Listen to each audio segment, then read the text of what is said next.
163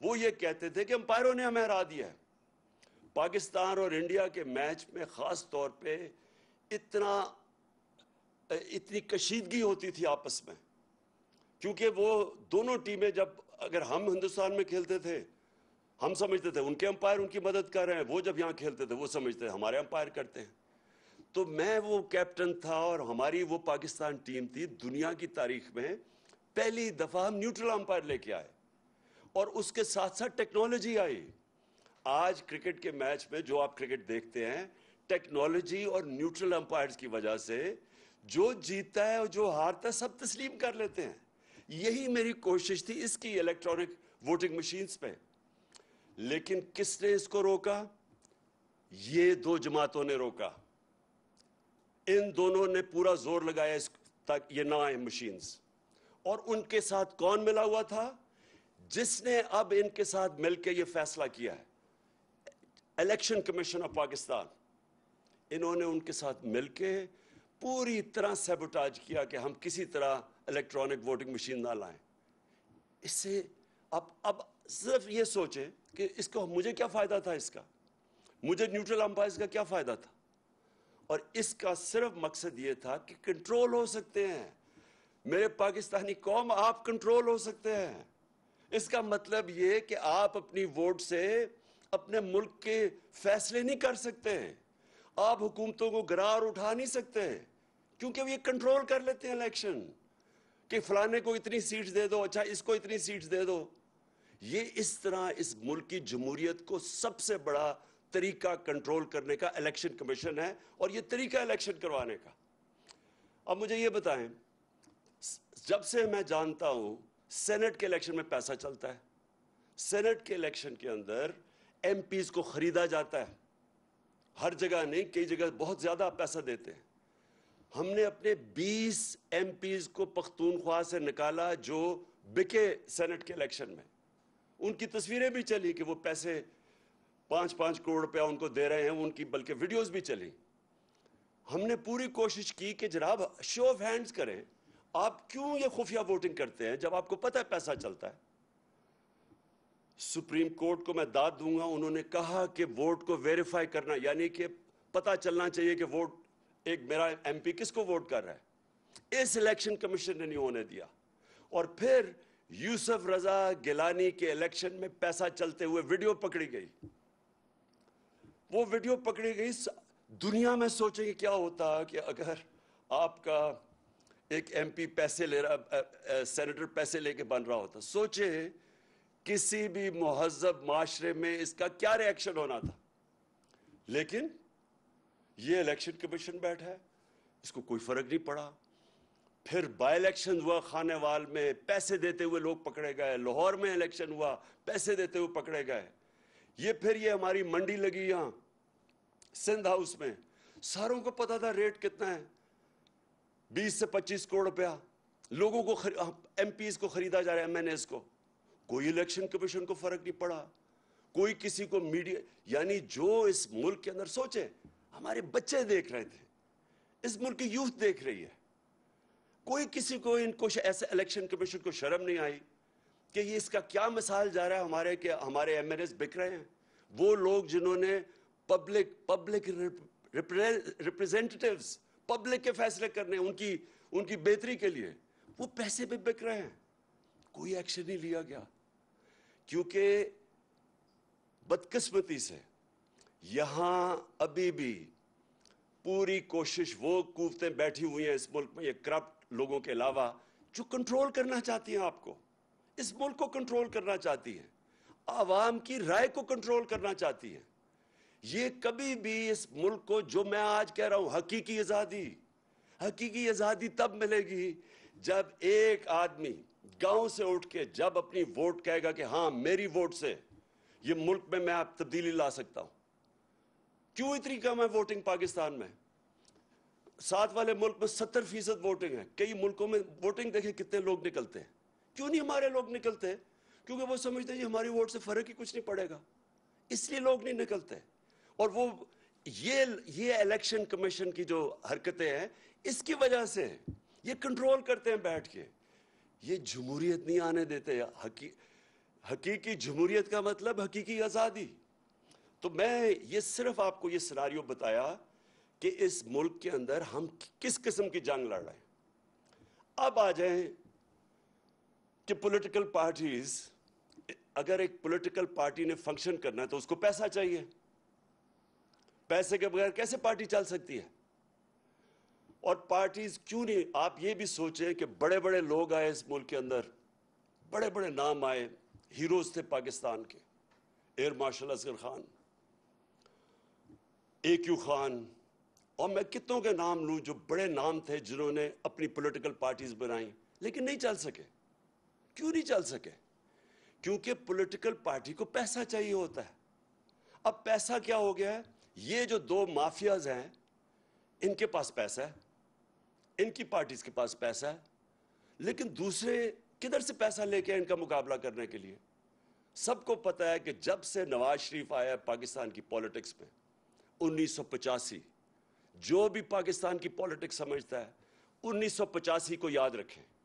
وہ تھا جب ہماری پولیٹکس بدلی ہے اس ملک میں. جب سے انہوں نے ضیاء الحق نے نواز شریف کو لے کے آیا، اس کو تو سیاسی آدمی نہیں تھا، اس کی تو حلقہ ہی نہیں تھا، تو وہ کیسے پولیٹیشین بنا؟ پیسے چلا کے، پلاٹس دے کے، رشوتیں دے کے، چھانگا مانگا کی سیاست شروع ہوئی. ادھر سے پاکستان کی پولیٹکس اور ہی مہنگی ہونی شروع ہو گئی. تو جو لوگ اس سے پہلے پولیٹکس کا سوچ بھی سکتے تھے، جو عام مڈل کلاس یعنی جو تنخواہ دار یا جو پروفیشنلز، ان کے لیے پولیٹکس اتنی مہنگی ہوگی کہ وہ پولیٹکس سے باہر ہونا شروع ہو گئے. اور یہ دو مافیاز بیٹھ گئے. میں جب پولیٹکس میں آیا تو 14 سال تک ہماری پارٹی چھوٹی رہی. وہ کیوں چھوٹی رہی؟ کیونکہ بڑا مشکل تھا پیسہ اکٹھا کرنا. کیونکہ لوگ ابھی تک، میں تو عوام کے پاس سے گیا پیسے اکٹھے کرنے، اور تو میں تو پہلے دن سے ان دونوں کو مافیاز کو چیلنج کر رہا تھا. تو ہمارے لیے پیسہ اکٹھا کرنا بڑا مشکل تھا. اللہ کا کرم ہوا تب بھی اس نے لوگوں کے دل بیدار کیے، لوگوں کے دل موڑے، اور لوگوں نے پیسہ دینا شروع کیا. سب سے پہلے پیسہ کس نے دیا؟ بیرون ملک پاکستانیوں نے. انہوں نے کیوں پیسہ دیا؟ کیونکہ وہ سمجھ گئے تھے جو بیرونی ملک پاکستانی ہیں ان میں شعور ہے، کیونکہ انہوں نے ڈیموکریٹک سسٹمز دیکھے ہوئے ہیں. برطانیہ میں بیٹھے ہوئے ہیں، امریکہ میں بیٹھے ہیں، یورپ میں ہیں. ان کو پتہ ہے کہ ڈیموکریٹک سسٹم ہوتا کیا ہے. انہوں نے دیکھا کہ یہ دو مافیاز آ رہے ہیں، باریاں لے رہے ہیں، پیسے بنا رہے ہیں. تو انہوں نے سب سے پہلے مجھے سپورٹ کیا. تو وہ کیسے سپورٹ کیا؟ کیونکہ اس سے پہلے میں شوکت خانم کے لیے پیسے اکٹھے کرتا تھا. یہ یاد رکھیں کہ آدھا پیسہ شوکت خانم کا بیرون ملک پاکستانی دیتے ہیں. تو انہی لوگوں نے جب پھر میں وہاں جب پیسے اکٹھے کرتا تھا امریکہ میں، برطانیہ میں، انہوں نے آہستہ آہستہ انہوں نے کہا ہم آپ کی پارٹی کو بھی پیسہ دینا چاہتے ہیں. تو پہلے پیسہ ادھر سے اکٹھا ہوا.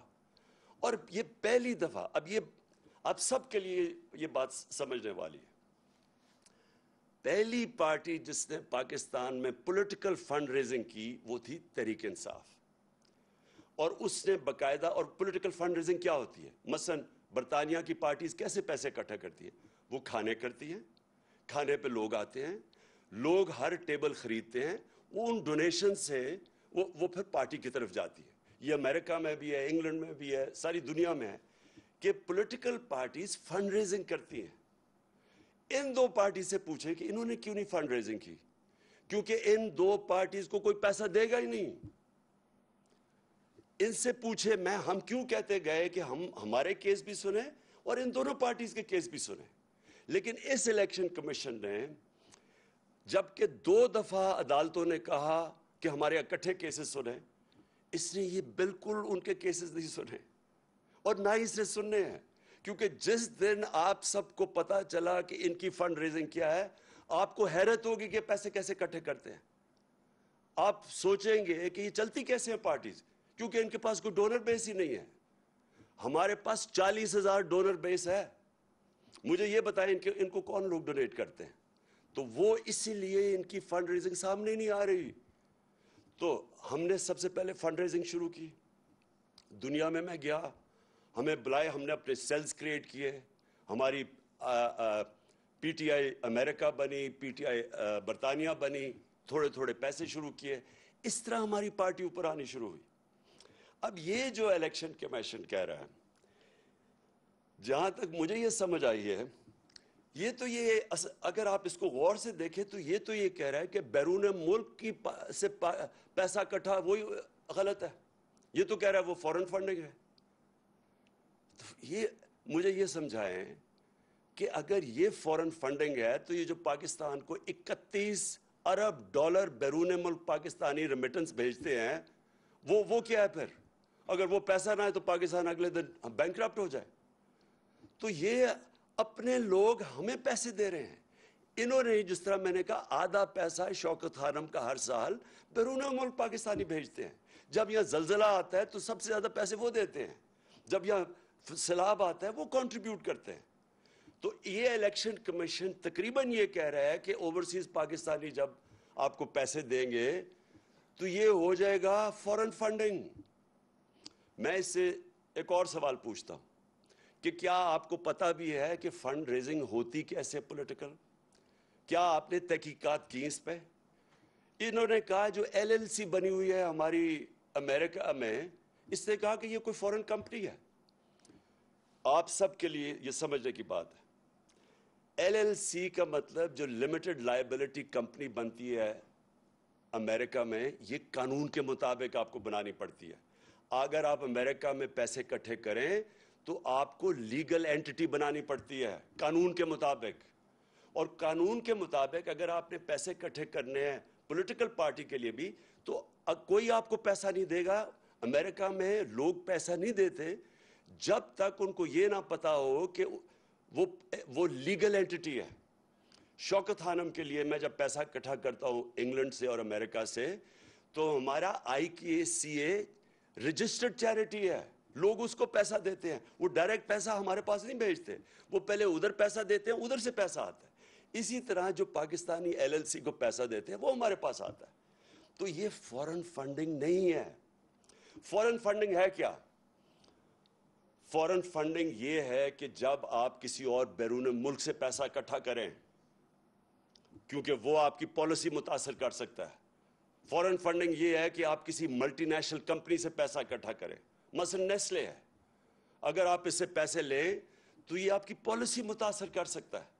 اس لیے یہ اس کو یہ پروہیبٹڈ فنڈ ریزنگ ہے. اور فورن فنڈنگ یہ بھی اب انہوں نے 2017 کے بعد قانون بنایا کہ فورن فنڈنگ یہ ہے کہ اگر بیرون ملک کوئی کمپنی سے بھی پیسہ لے تو وہ غلط ہے. ہمارے سارے پیسے یہ جو ساری رپورٹ آئی ہے یہ ہے 2012 کی. تو سب سے پہلے تو 2012 کی جو رپورٹ آئی ہے, میں یہ چاہتا ہوں کہ اس وقت آپ ذرا ویڈیو دیکھیں جن کو انہوں نے کہا ہے کہ یہ فورن فنڈنگ ہے. میں ذرا چاہتا ہوں کہ یہ ذرا ویڈیو چلائیں تاکہ آپ سب دیکھیں کہ کس کو کہہ رہے ہیں کہ فورن فنڈنگ ہے. جی, تو یہ تو انہوں نے کہا, یہ آپ نے خود ہی ان کی زبان سے سن لیا, اور یہ زیادہ تر اس طرح کے لوگوں کو کہا گیا کہ جناب یہ فورن فنڈنگ کر رہے ہیں. دوسری انہوں نے ایک اور بات کی, اور انہوں نے کہا کہ ایک ووٹن کرکٹ کلب سے پیسے آئے ہیں, اور ووٹن کرکٹ کلب کا جو مالک تھا وہ ہے عارف نقوی. اور یہ اب ذرا یہ غور سے سنیں, کہتے یہ ہیں کہ وہ 2012 میں جو عارف نقوی تھا اس سے جسے پیسے لیے ہیں اس نے فراڈ کیا تھا. پیسے ہم 2012 میں لیتے ہیں اور اس کے اوپر فراڈ کے چارجز ابھی ثابت نہیں ہوا. اس کے اوپر جو چارج لگتا ہے فراڈ کا وہ ہوتا ہے 2018 میں, 6 سال کے بعد. جب ہم نے عارف نقوی اس سے جو میرے لیے کھانے کیے, ایک دبئی میں کیا تھا اور ایک یہ انگلینڈ میں ووٹن کرکٹ کلب, ایک میچ اس نے کیا تھا, میچ فیسٹیول تھا, اس کے بعد کھانا کیا تھا جس سے پیسے اکٹھے کیے تھے. تو میں پہلے یہ سوال پوچھتا ہوں کہ کیا مجھے خواب آئی تھی کہ 6 سال کے بعد عارف نقوی کوئی اس کے اوپر کوئی فراڈ کا چارج لگے گا؟ اور پھر ایک فائنینشیل ٹائمز کے انڈیکس کو لے لیتے ہیں یہ, اور فائنینشیل ٹائمز کا وہ جو ایک اس کا آرٹیکل ہے, لیکن فائنینشیل ٹائمز کے آرٹیکل کی وہ جدھر اس نے $20 بلین نواز شریف کو اور شہباز شریف کو اسی آرٹیکل میں لکھا ہوا ہے وہ جو دیا تھا، وہ میں حیران ہوں کہ ام حریم کو اس چیز کا پتہ نہیں چلا. اس کو یہ تو پتہ چل گیا کہ انہوں نے پیسے اکٹھے کر کے $2 بلین دیے ہیں تحریک انصاف کو، لیکن جو ان کو رشوت کے پیسے دیے تھے ان دو بھائیوں کو 5 ارب روپیہ، وہ تو کسی کو نہیں پتا چلا. تو دوسری میری بات یہ کہ اس میں کوئی چیز انلیگل نہیں تھی، غیر قانونی نہیں تھی. اس کی کمپنی، اس نے پیسے اکٹھے کیے، اپنی کمپنی کے ذریعے ہمیں بھیج دیے. 2012 میں بیرونی کمپنی سے پیسے آ سکتے تھے قانون کے مطابق. 2017 میں یہ قانون آیا کہ کمپنی کے ذریعے، بیرونی کمپنی کے ذریعے پیسے نہیں لے سکتے. تو میں یہ سمجھنا چاہتا ہوں کہ ہم نے کیا غلط کام کیا اس میں، کون سی غلط کام اس میں، کہ کون سی چیز تھی جو اتنا زیادہ الیکشن کمیشن نے کہا جی فوراً فنڈڈ اور ایکشن لینا چاہیے. اور پھر ایک اور انہوں نے چیز کی، تو میں چاہتا ہوں میری قوم یہ پوری طرح سمجھے. انہوں نے کہا عمران خان کو ڈسکوالیفائی کرنا چاہیے کیونکہ اس نے دستخط کیے تھے ان اکاؤنٹس کے اوپر 2012 میں. میرے پاکستانیوں، آپ سب کو سمجھ آنی چاہیے کہ کیا فرق ہوتا ہے ایک ایفیڈیوٹ کا اور ایک سرٹیفکیٹ کا. اب سب کو پتا ہونا چاہیے کہ اس میں فرق کیا ہے. ایفیڈیوٹ آپ وہ دیتے ہیں جو شہباز شریف نے عدالت کے اندر دیا تھا کہ میں انڈر اوتھ یہ کہتا ہوں کہ نواز شریف واپس آ جائے گا. اس کو ایفیڈیوٹ کہتے ہیں. ایفیڈیوٹ وہ ہوتا ہے جب اگر میں اپنی پراپرٹیز بتا رہا ہوں الیکشن کمیشن کو کہ میری کون کون سی پراپرٹیز ہیں، یا اس کو جب اپنے کاغذ درج کرواتے ہیں تو تب آپ ایفیڈیوٹ دیتے ہیں کہ یہ ساری پراپرٹیز میری ہیں اور میں اس کو ایفیڈیوٹ دے رہا ہوں. سرٹیفکیٹ کا بالکل مختلف مطلب ہے. اب میں شوکت خانم، میں آپ کو مثال دیتا ہوں. شوکت خانم کا سالانہ جو کہ بجٹ ہے وہ تقریباً 16 ارب روپیہ ہے. میں ہوں چیئرمین بورڈ کا. میرے سامنے وہ آتا ہے بجٹ، وہ سائن کروانے کے لیے جو یہ سرٹیفکیٹ جو جس کی یہ بات کر رہے ہیں شوکت خانم کا.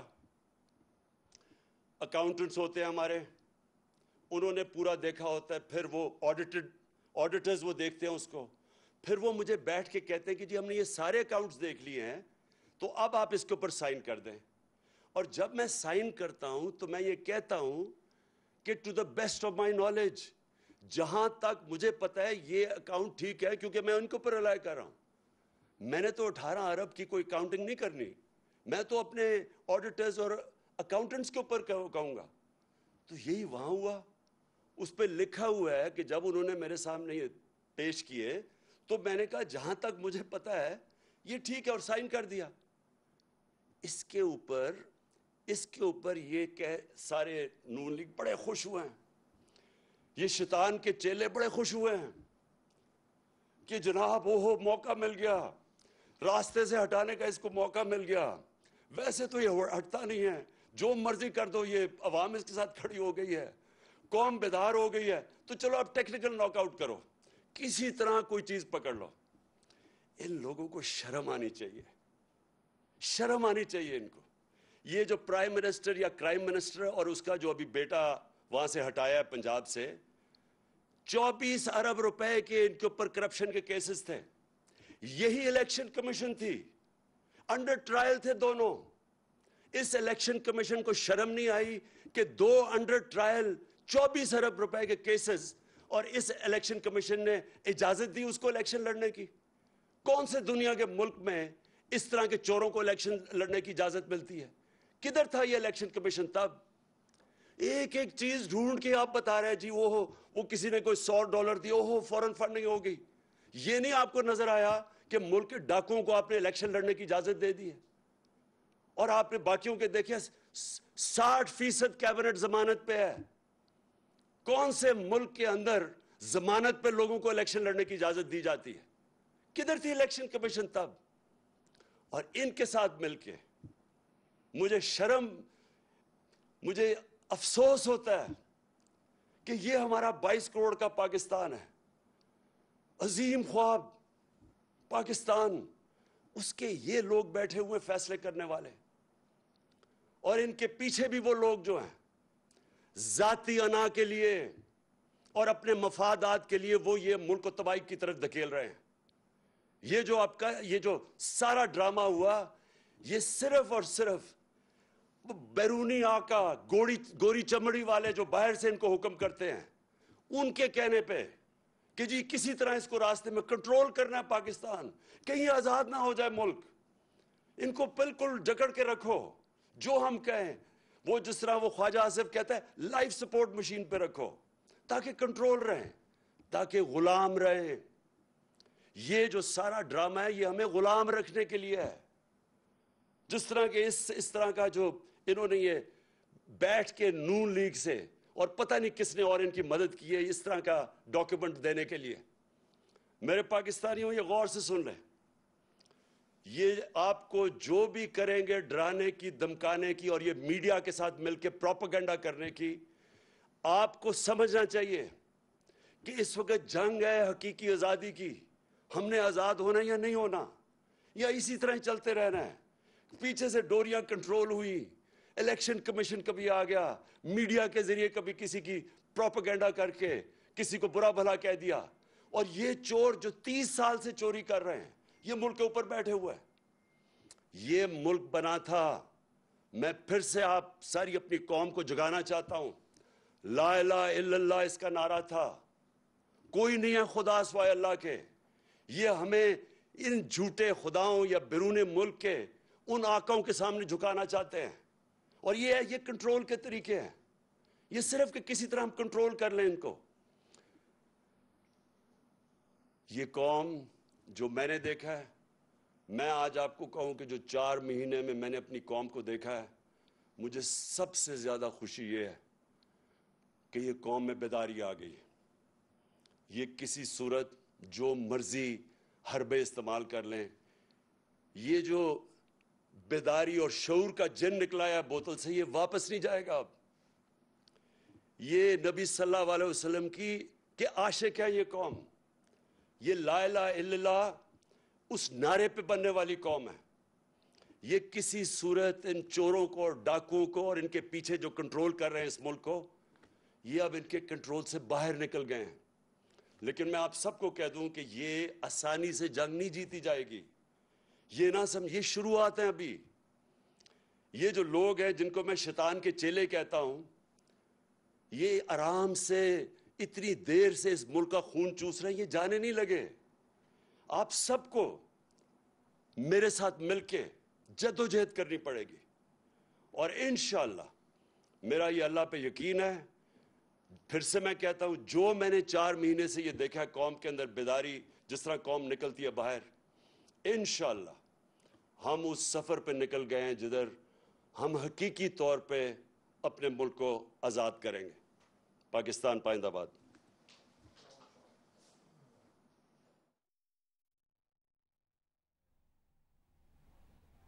تحریک انصاف کے چیئرمین عمران خان خطاب کر رہے تھے۔ پاکستان تحریک انصاف کی جانب سے الیکشن کمیشن کے باہر احتجاج کیا گیا۔ عمران خان نے اپنے خطاب میں الیکشن کمیشن کے فیصلے کا ذکر کیا ہے، ملک کی سیاسی جماعتوں پر سخت تنقید کی ہے۔